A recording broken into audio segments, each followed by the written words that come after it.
Welcome back to the deep dive. We hear it all the time, planets facing this huge extinction crisis. Hmm. But then, almost immediately, you bump into counter-arguments, people saying the numbers are, well, overblown. Right, that it's maybe not as bad as claimed. Exactly. So today, we're really going to dig into a piece of research that tries to cut straight through that debate. Yeah, we're looking at a really significant paper from Biological Reviews, published back in 2022. It's titled The Sixth Mass Extinction: Fact, Fiction, or Speculation. Okay. The lead author is Robert H. Cowie, and he worked with Philippe Bouchet and Benoit Fontaine. And, they're not just summarizing things. They're actually challenging the ways we usually measure species loss. So our mission here is to figure out why the numbers we often see, the ones focused on birds and mammals, why they might actually be, well, seriously misleading. Yeah. We'll unpack the evidence Cowie and his team laid out, especially their kind of surprising findings about invertebrates. The little guys. The little guys, exactly. And see if the data really does stack up to say, yeah, we probably are in the middle of Earth's sixth mass extinction. Okay, so to really get into it, we need a bit of context. History, right? Right. The paper reminds us, the previous 5 mass extinctions, they were huge, dramatic, sure, but they were caused by natural phenomena. Like what? Asteroids? Yeah, think massive global cooling, huge volcanic eruptions, or like you said, the Chicxulub impactor that did the dinosaurs, geological scale catastrophes. Okay, so big natural events. And the potential sixth extinction, the one we might be in now, what makes it different? The cause. That's the absolute key difference. If it's happening, and the evidence points that way, it's caused entirely by us, by humans. Entirely. That's a strong claim. It is. And the authors even suggest we could broaden that time frame. Maybe think about all human-caused extinctions since modern humans first expanded out of Africa. Wow, okay. How far back does that push it? Could be 200,000 years, maybe 45,000 years ago in some regions. Mm-hmm. The point is, the cause is biological. That's not geological. But like we said at the start, not everyone buys into this crisis narrative, right? The paper tackles those critiques. Oh yeah, head on. They address 2 main arguments you hear from skeptics. First, the pretty straightforward denial, just saying, look, current extinction rates, they're not really that much higher than the natural background rate. Exaggerated. Okay, so that's one. What's the other? The second one's a bit more philosophical, I guess, and this is where it gets ethically complicated. How so? This argument basically says, well, humans are part of nature, right? So our impact, destroying habitats, changing the climate, it's just, a new trajectory of evolution. So just accept it. Or even manage it for our own benefit. Exactly. Either just accept it as natural or maybe even, actively manipulate what survives based purely on what's good for human economies. That's quite a viewpoint. How do the authors push back against that? I mean, saying it's just nature feels like a way to dodge responsibility. That's precisely their point. They argue really strongly that, yes, the extinction rate is abnormal, and yes, the speed of human impact is abnormally fast. But the crucial difference is morality. Morality. How does that factor in against, say, an asteroid? An asteroid doesn't think. A volcano doesn't choose. Humans, we have conscious choice. We can understand the consequences of our actions. Oh. Okay, so we have a responsibility that a natural disaster doesn't. Exactly. Cowie and the team call denying the crisis, or just exploiting it for short-term gain, an abrogation of moral responsibility. It's not just about the science. It's about accountability. Which raises a big question then. If the evidence is potentially so clear, why do so many official figures, especially the ones focusing on, the big popular animals, seem less alarming? Why is there still this debate? Yeah, that's a key part of the paper.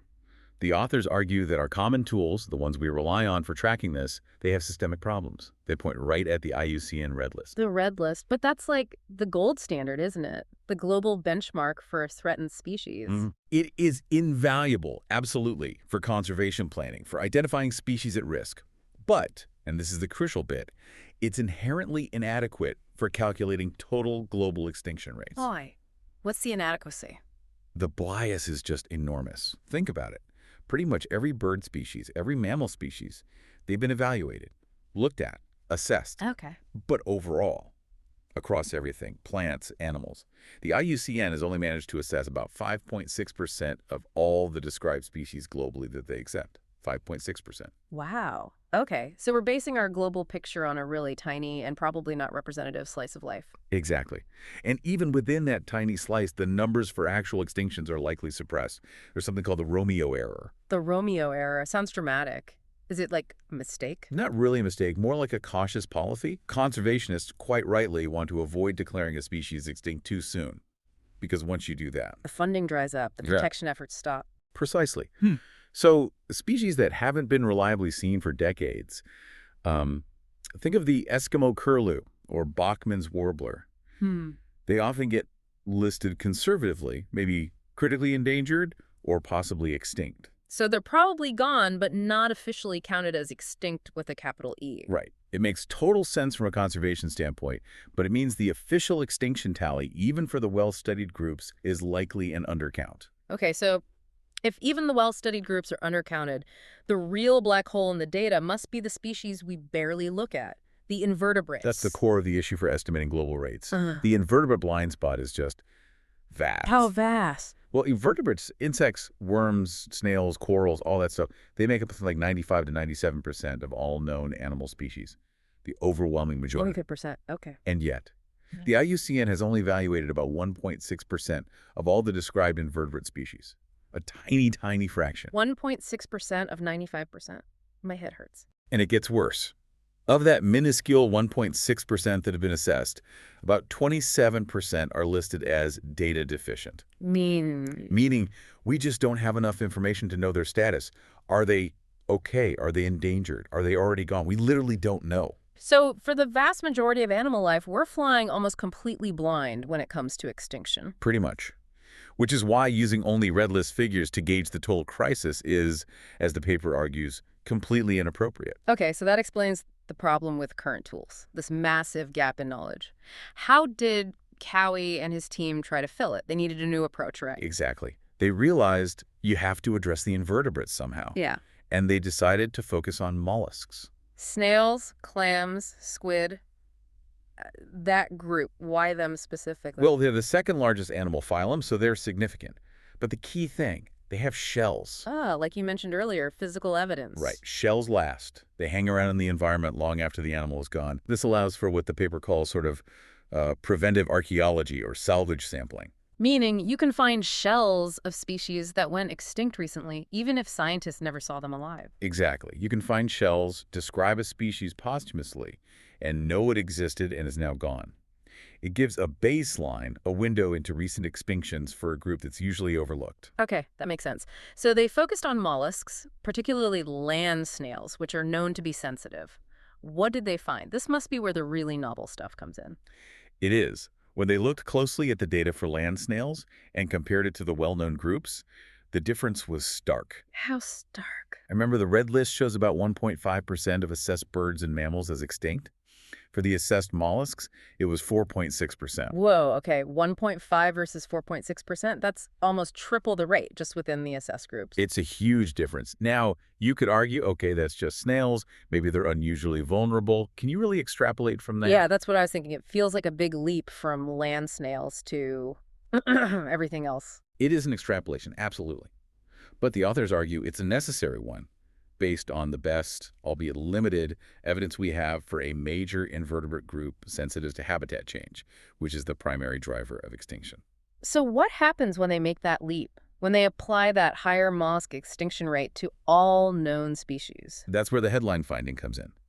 Based on that extrapolation, they estimate that somewhere between 7.5% and 13% of all known species, roughly 2 million of them may have already gone extinct since around AD 1500. Wait, hang on. 7.5 to 13%. Let me just process that. That translates to Roughly 150,000 to 260,000 species gone. 150,000, compared to the official IUCN list from 2020, which was what, under 1,000? Exactly. The IUCN listed 882 species as extinct in 2020. That's 0.04% of known species.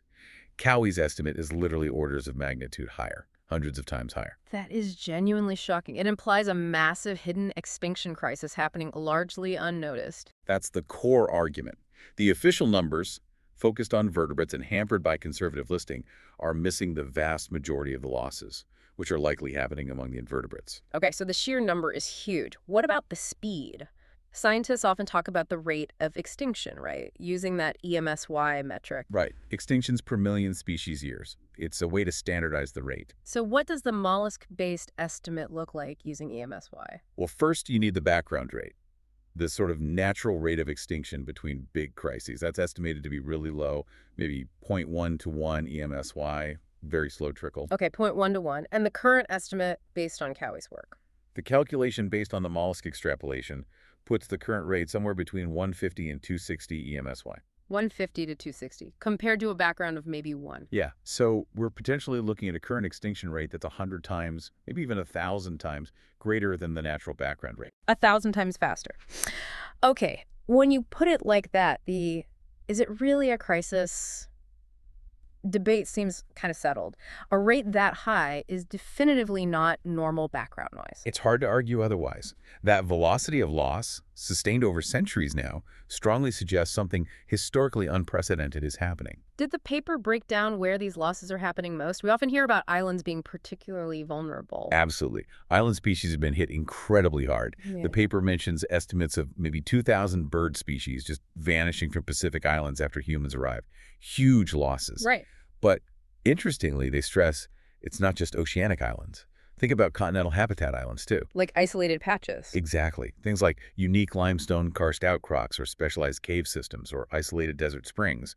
These small, fragmented ecosystems, they argue, suffer extinction dynamics very similar to oceanic islands. High vulnerability. Okay, so islands, both water-surrounded and habitat-based, are hotspots.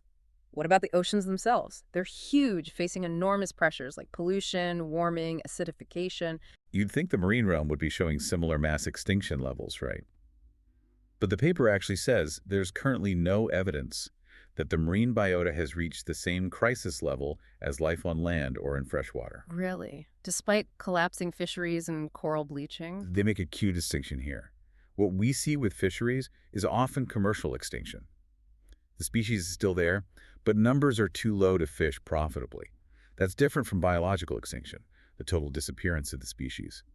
While marine threats are immense, the documented global extinctions haven't yet matched the terrestrial crisis, possibly due to the ocean's vastness and connectivity. I see. That's an important nuance. What about plants? They're obviously critical, but often seem overlooked like invertebrates. Very much so. They face similar issues with assessment bias. Only about 10% of known plants have been assessed by IUCN. And plants have this unique challenge called extinction lag time, or extinction debt. Extinction debt. That sounds ominous. What is it? It's the delay between the cause of extinction and the actual final death of the last individual. Think about a long-lived tree. Okay. You might destroy 99% of its habitat today. That species is doomed. But the last few individual trees might live for another 50, maybe 100 years. They're still standing, but their fate is sealed. They're functionally extinct, just not biologically gone yet. Exactly. The paper calls them the living dead. They're still physically present, but ecologically the species is finished. This means even our current plant assessments might be hiding a huge debt of future extinctions already locked in by past habitat loss. Wow. Okay, so summing all this up, the flawed tools, the invertebrate blindness, the mollusk extrapolation, the massive estimated rates, the extinction debt, it paints a pretty grim picture. It does. Which brings us back to that moral responsibility point. If we accept this evidence, if we accept we're likely causing a mass extinction, what do the authors say we should do? Especially since, realistically, we might be too late for hundreds of thousands of species already. They're quite direct about needing a shift in focus and, crucially, resources. First, they say there's an urgent need to just rediscover and revive basic natural history and taxonomy. They call it bionomy. Bionomy, so like fundamental species description and understanding. Yes. We need to dramatically accelerate the process of finding and describing the millions of species we don't even know exist yet before they vanish undocumented. We need to know what we're losing. Makes sense. You can't save what you don't know exists. Precisely. And this leads to their second recommendation, which is maybe more pragmatic, even a bit pessimistic. They call for preventive archaeology. Preventive archaeology, like digging up things before they're gone. Kind of. It acknowledges the tough reality that we probably can't save everything, especially many invertebrates. So science needs to actively collect specimens, document species, gather genetic data now before they disappear forever. salvage the information, at least, for future understanding. Sort of like building an archive of life as it disappears? In a way, yes, it's a vital task, but the paper points out a major roadblock right now. What's that? The current regulatory environment. Things like the Nagoya Protocol, which was designed with good intentions ensuring fair sharing of benefits from genetic resources. Right, I've heard of that, to prevent biopiracy and stuff. Exactly. But in practice, it's created huge amounts of bureaucracy, getting permits, navigating international collaborations for sample collection and research. It's become incredibly difficult and slow. So, just when we need to speed up documenting life, especially in biodiverse developing countries, the rules are actually slowing things down. That's the unfortunate irony they highlight. These sociological and regulatory bottlenecks are hindering the very work, the bionomy and preventive archaeology that's needed most urgently. Okay, so let's try and pull this all together, this deep dive into the Cowie paper. The main message seems to be that the evidence, especially when you look beyond the usual suspects, strongly suggests the Sixth Mass Extinction isn't speculation anymore. It's likely already underway. Yeah, particularly on land and in freshwater. And it's happening at this unprecedented rate, mostly unseen among the invertebrates. And it's masked by the very tools we've been using to measure it. The crisis appears real, the numbers are potentially vast, and it's the loss of the small, the unnoticed, the icky things maybe that really confirms the scale. That feels like the core finding, yes. Yeah. The sheer volume of undocumented, unappreciated loss. Which leaves us with a final thought, maybe a challenge for all of us listening. If the goal is to actually do something, to get the funding, the political will, the public attention needed to slow this down, how do we shift the story? How do we make sure people care not just about saving the pandas and tigers, but also about understanding and maybe even conserving this vast, less visible majority, what the paper memorably calls the endless forms most stupid, icky, and small? Because their quiet disappearance seems to be the real proof of the catastrophe. That's the multi-billion-dollar question, isn't it? Recognizing the scale of that invisible loss feels like the essential first step. You can't act on what you don't even know is happening. A sobering thought to end on. Indeed. Thank you for joining us for this deep dive into the source material.